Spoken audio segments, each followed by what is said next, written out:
Perkenalkan, nama saya Putri Ayu Anissa. Di sini saya akan menjelaskan sedikit tentang Makkiyah dan Madaniyah. Pengertian: Surat Makkiyah adalah ayat-ayat yang diturunkan di Makkah selama 12 tahun, 5 bulan, dan 13 hari. Terhitung sejak tanggal 17 Ramadan tahun ke-14 dari kelahiran Nabi, atau 16 Agustus 610 Masehi sampai tanggal 1 Rabiul Awal tahun ke-54 dari kelahiran Nabi. Surat Madaniyah adalah ayat-ayat yang diturunkan sesudah Nabi Muhammad hijrah ke Madinah selama 9 tahun, 9 bulan, dan 9 hari. Terhitung sejak Nabi hijrah ke Madinah sampai tanggal 9 Zulhijjah tahun 63 dari kelahiran Nabi.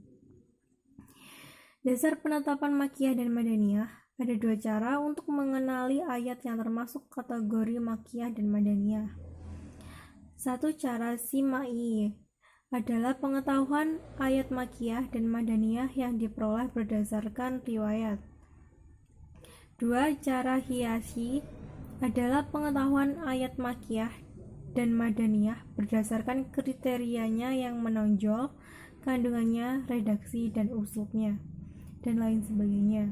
Dalam menentukan kategori Makkiyah dan Madaniyah, menurut cara hiasi ada dua dasar, yaitu dasar aghabiyah atau mayoritas dan dasar tabi'iyah atau kontinuitas. Macam Makkiyah dan Madaniyah. 1. Surah Makkiyah murni. Yang termasuk kategori surah Makkiyah murni adalah surah yang berisi ayat-ayat yang seluruhnya berstatus Makkiyah secara ijma' dan tidak ada perbedaan tentang status tersebut. 2. Surat Madaniyah murni. Yang termasuk kategori surah Madaniyah murni adalah surah yang berisi ayat-ayat yang seluruhnya berstatus Madaniyah secara ijma' dan tidak ada perbedaan tentang status tersebut. 3. Surat Makkiyah yang berisi ayat Madaniyah. 4. Surat Madaniyah yang berisi ayat-ayat Makkiyah. Pengelompokan surat Al-Quran berdasarkan teori Makkiyah dan Madaniyah.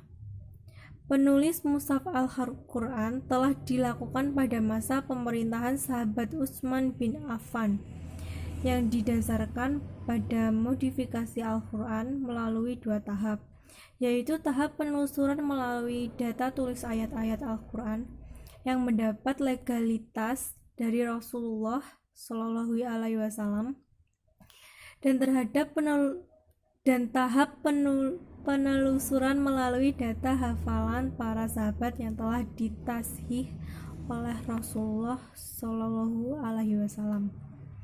Ciri-ciri dari surah atau ayat yang menandakan Makkiyah. 1. Kata-kata kalimat yang digunakan surah atau ayat-ayat Al-Makkiyah memiliki ayat atau suku kata yang pendek-pendek, dan kata-kata yang digunakan dalam ayat tersebut sangat mengesankan karena penuh dengan sajak-sajak atau syair serta ungkapan perasaan. 2. Kandungan atau isi ayat-ayat Al-Quran diturunkan di Mekah yang banyak berisikan tentang ajakan untuk bertauhid, beribadah kepada Allah Subhanahu wa Ta'ala, serta meninggalkan segala bentuk peribadatan kepada yang selain Allah. Ciri-ciri surah atau ayat yang menandakan Al-Madaniyah. 1. Kata-kata atau kalimat yang digunakan ayat atau surah-surah yang menandakan Al-Madaniyah menggunakan kata-kata atau kalimat yang bermakna mendalam, kuat, dan juga kokoh. 2. Kandungan dari isi di dalam surah atau ayat Al-Madaniyah mengandung kewajiban bagi setiap makhluk serta sanksi-sanksinya.